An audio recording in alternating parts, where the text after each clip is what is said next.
Ito ang ating lalabag mga idol. Matagal na po ito, mga 5 years na po ito mga idol. Pero dahil sa minimintin natin yung linis, saka siyempre ang pag-aalaga.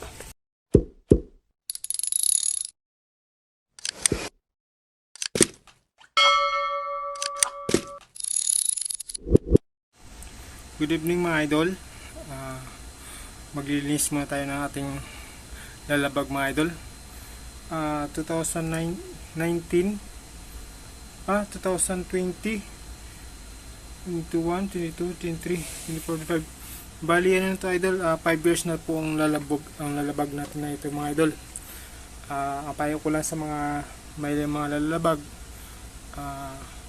kahit luma, maintain na natin yung linis, tsaka yung alaga, para kahit matagal na, luma na, pero yung kulay niya natural lang, magpipid yung kulay niya, pero kailangan lang natin yung alagaan, ingatan, kahit na luma na yung ating lalabag mga idol. Saka siyempre mga idol, sa iba-ibang ating kinakarga dito, kahit dahil sa iba-ibang ating kinakarga dito araw-araw mga idol, may tendency na magkaroon siya ng amoy or anuman na klase na amoy mga idol. Kailangan natin nalinisan yung sa loob, o pwede natin sabunan mga idol. Ayan. Ito ang ating lalabag mga idol. Matagal na po ito, mga 5 years na po ito mga idol. Pero dahil sa minimintin natin yung linis, saka siyempre ang pag-aalaga, inaingatan natin na hindi siya masira, kaya mamintin natin yung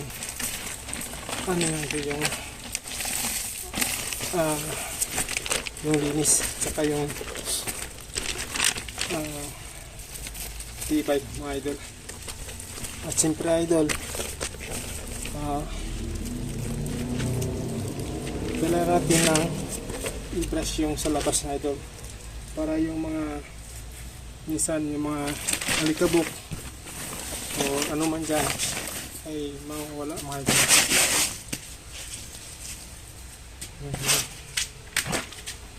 Kailangan natin sabon, brush, para yung kulay yung idol ganun pa rin mga idol.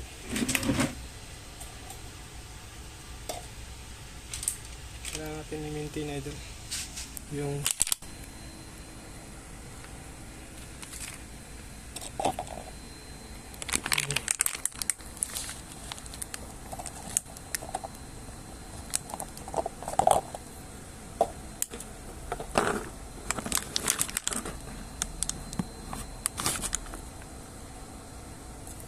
kailangan idol ng brush.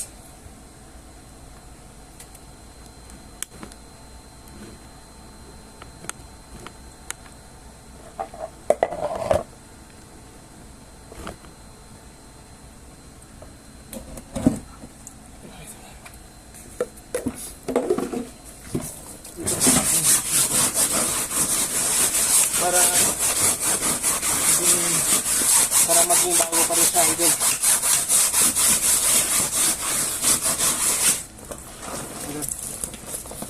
Natin ng alaga, kasi siyempre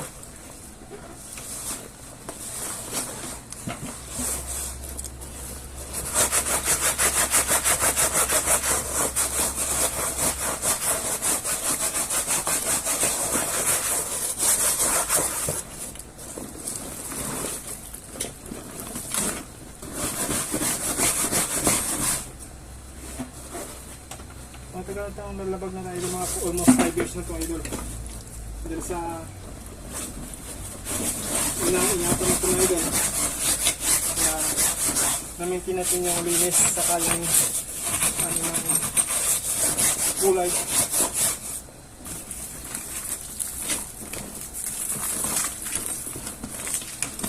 Ito dito idol, tapos natin ito idol.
Dala yung pag-alaga. Ito yung ating gamit na idol. Ito na yung ano. Yung taon na. Basta hindi pa rin nasisira. Dala natin mga linisan. Hindi natin yung linis. Ito yung parang yun yung ating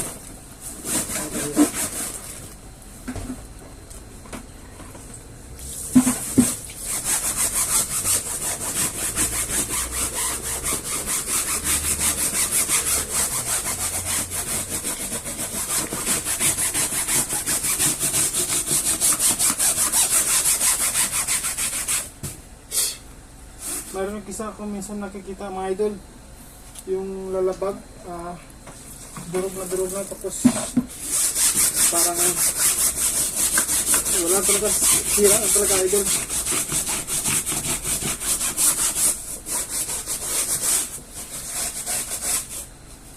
Kailangan idol pag makarga tayo ng mga items, kailangan iatag natin yung ating items saka yung ating lalabag mga idol na hindi masira. Safety yung ating mga items saka safety rin yung ating lalabag mga ito.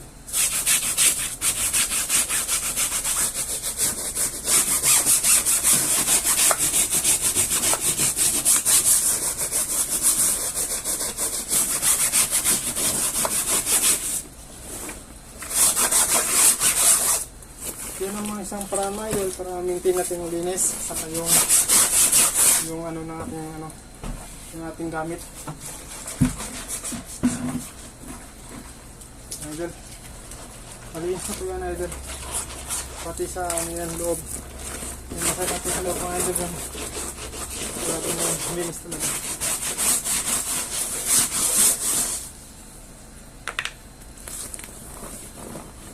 Ang pag-aalaga niya idol, kailangan pag-alam natin na parang may itim na, marami ng mga alikabok at saka may amoy na mga idol or kahit kunting amoy.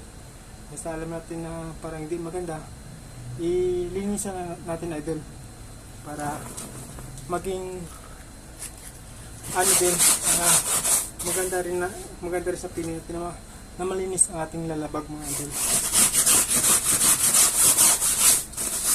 At siyempre, ang komportable ka idol pag malinis yung lalabag mo, pati rin sa mga ating mga customer, sa ating mga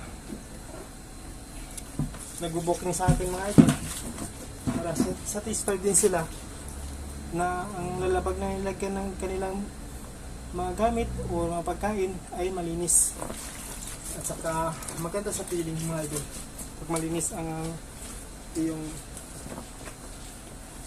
nilalagyan ng mga pagkain at saka ano pa mga klase mga items mga idol.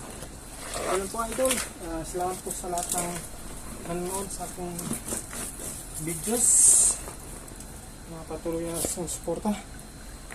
Yan lang po ang advice ko idol sa mga kapwa ko lalamog or grab or ano man din na klase na na mga food delivery na gamit yung bag. Yan lang mga prana idol para hindi natin yung linis at yung ganda ng ating lalabag mga idol. Yan ang idol, and God bless.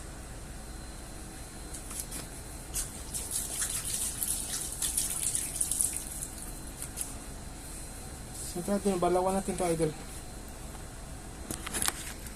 Yan idol, malinis na yan idol.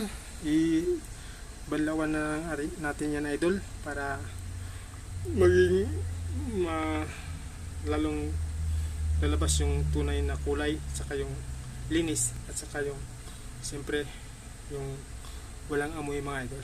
Yan po idol, and maraming salamat po and God bless.